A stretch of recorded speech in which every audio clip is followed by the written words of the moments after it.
Bonjour, Catherine Piluti, je suis professeure au lycée Ilgar Quinet à Paris. Je vais vous présenter les pages repères et contexte de notre manuel, plus précisément sur le chapitre 4 qui porte sur le bilan de la guerre, la construction d'un nouvel ordre mondial et les débuts de la guerre froide. Alors, ces pages, nous les avons conçues comme des outils pédagogiques, mais aussi des outils d'autonomie. Pour ça, on propose différents types d'infographies claires, structurées, le plus précis possible.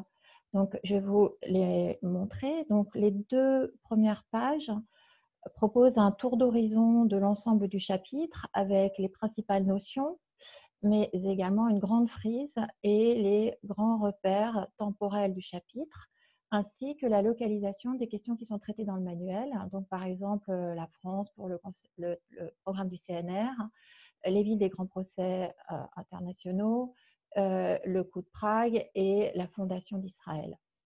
Puis, nous avons fait le choix de proposer différentes cartes à différentes échelles que les élèves peuvent travailler par eux-mêmes, en particulier par les questions qui permettent d'orienter leur observation de ces cartes. Donc, la première carte est une carte assez classique du monde en 1945.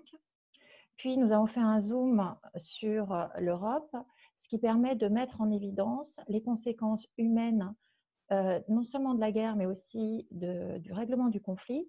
C'est une carte donc, des changements de frontières et des déplacements forcés de population, ce qui permet de faire le lien avec ces millions d'Européens qui sont réfugiés à la fin de la guerre.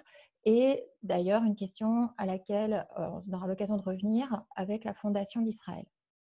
Puis, nous proposons 3 cartes sur les débuts de la guerre froide. Donc, une carte bien sûr attendue de l'Europe au début de la guerre froide avec le rideau de fer, la constitution des blocs, les premières crises.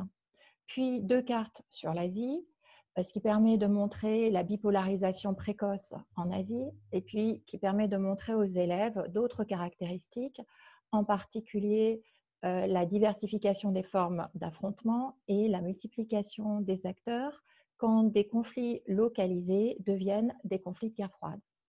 Ça permet également de rappeler aux élèves que la guerre froide est dès le départ une guerre extrêmement meurtrière. Voilà, écoutez, j'espère que ces pages sauront vous convaincre. Merci.